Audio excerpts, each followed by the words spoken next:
ഞാനൊരിക്കലും തൃശ്ശൂരിൽ നിന്ന് വരുന്ന സമയത്ത് ട്രെയിനിൽ വെച്ചിട്ട് ഒരാളെ പരിചയപ്പെടേണ്ട ഒരു അവസരം ഉണ്ടായിരിക്കുന്നു.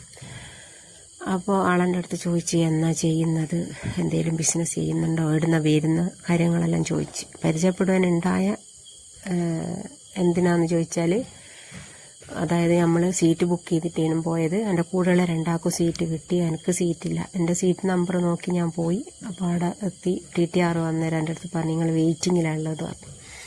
അപ്പോൾ എനിക്കും വേണ്ടിയിട്ട് ഇവർ 2-3 ആൾക്കാരാണ് സംസാരിച്ചത് TTR അടുത്ത്. അപ്പോൾ ആൾ എൻ്റെ അടുത്ത് പിന്നെ കാര്യങ്ങളെല്ലാം ചോദിച്ചറിയാൻ പറഞ്ഞു ഞാനിങ്ങനെ ഹൈറിച്ച് എന്ന് പറയുന്നൊരു ബിസിനസ്സിൽ വർക്ക് ചെയ്യുന്നുണ്ടെന്ന്. അപ്പോൾ ഇയാൾ എൻ്റെ അടുത്ത് പറഞ്ഞു ഞാൻ അച്ചാർ സെയിൽ ചെയ്യുന്നുണ്ട്, ഞാൻ കൊടുക്കുന്ന ഷോപ്പിലെല്ലാം നിങ്ങളെ വേണമെങ്കിൽ ഞാൻ പരിചയപ്പെടുത്തി തരാം, നല്ല അച്ചാറാണെങ്കിൽ ആവശ്യക്കാർ ഇടുന്നു. അപ്പോൾ ഇവർ എൻ്റെ അടുത്ത് ചോദിച്ച് ഞാൻ ഈ ചാനലിൻ്റെ കാര്യം പറഞ്ഞു എന്തെല്ലാം അതിൽ ഇടുന്നത്. ഞാൻ പറഞ്ഞു അത്യാവശ്യം ഫുഡും കാര്യങ്ങളും ഇടുന്നുണ്ട്, പിന്നെ അച്ചാർ ഇടുന്നുണ്ട് ഓർഡർ പ്രകാരം എന്ന് പറഞ്ഞു. അപ്പോൾ ഇയാൾ ഞാൻ ഷോപ്പ് പരിചയപ്പെടുത്തി തരാമെന്ന് പറഞ്ഞു. ഞാൻ ഇങ്ങനെ വിചാരിച്ച് ഇവരെന്താ പറയുന്നത്, ഷോപ്പ് പരിചയപ്പെടുത്തിയിട്ട് എന്താ എത്ര കടമ്പകൾ കിടക്കണം, ലേബൽ ഉണ്ടാക്കണം, ഫുഡ് സർട്ടിഫിക്കറ്റ് വേണം, ബൗള് വാങ്ങണം, ഒരുപാട് അച്ചാർ ഉണ്ടാക്കണം, എൻ്റെ അച്ചാർ എല്ലാവർക്കും ഇഷ്ടമാവണം. അതൊന്നും നടക്കലുണ്ടാവില്ല. ഇപ്പം ഞാൻ പറയാം മാഷാ അല്ലാ അച്ചാറിട്ട് നമ്മൾ സെയിൽ ചെയ്യാൻ തുടങ്ങിയിട്ടുണ്ട്.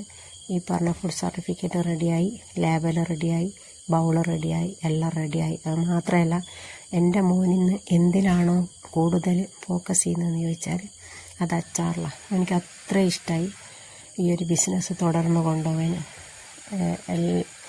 എൻ്റെ അടുത്ത് പറഞ്ഞത് 50-100 ബോട്ടലും ഇട്ട് തന്നാൽ അത് സെയിൽ ചെയ്യുന്ന കാര്യം ഞാനിട്ട്. എൻ്റെ ഈ വീഡിയോ എന്നെ അന്ന് പരിചയപ്പെട്ട ആൾ കാണുന്നുണ്ടെങ്കിൽ, കാണാൻ ചാൻസ് ഉണ്ട്, 1-2 വീഡിയോ എല്ലാം കണ്ടിട്ട് എനിക്ക് കമൻ്റെല്ലാം ഇട്ടിക്ക്. അവരോട് ഞാൻ പറയാം അന്ന് ഞാൻ ഒരിക്കലും എവിടെ എത്തൂല എന്ന് തോന്നിയത് ഇന്നിതാ എൻ്റെ വീട്ടിൻ്റെ ഉള്ളിലെത്തി. എന്ത് കാര്യം നമ്മൾ ഇറങ്ങിയാൽ നമ്മളവിടെ പക്ഷേ നമ്മളവിടെ അങ്ങ് എത്തിക്കും. അതാ അതിൻ്റെ ഒരു സത്യം. അങ്ങനെ നമ്മളിന്ന് ഈത്തപ്പഴ അച്ചാറുണ്ടാക്കി. ഈ അച്ചാർ ഇപ്പം കുറച്ചായി സെയിൽ ചെയ്യുന്നു, അത്യാവശ്യം എല്ലാവർക്കും ഇഷ്ടപ്പെടുന്നുണ്ട്. അച്ചാറായിരിക്കെങ്കിലും ആണെങ്കിൽ നമ്മൾ ഡ്രസ്സിൻ്റെ വീഡിയോ ഇട്ടിട്ടുണ്ട്. അതിൽ ഈ വീഡിയോ തന്നെ നമ്മൾ ഓർഡർ ചെയ്യേണ്ട നമ്പർ കൊടുക്കുന്നുണ്ട്. ആവശ്യക്കാരുണ്ടെങ്കിൽ വിളിച്ച് ഓർഡർ ആക്കുക, എവിടെയും വേണമെങ്കിൽ എത്തിച്ചേരും.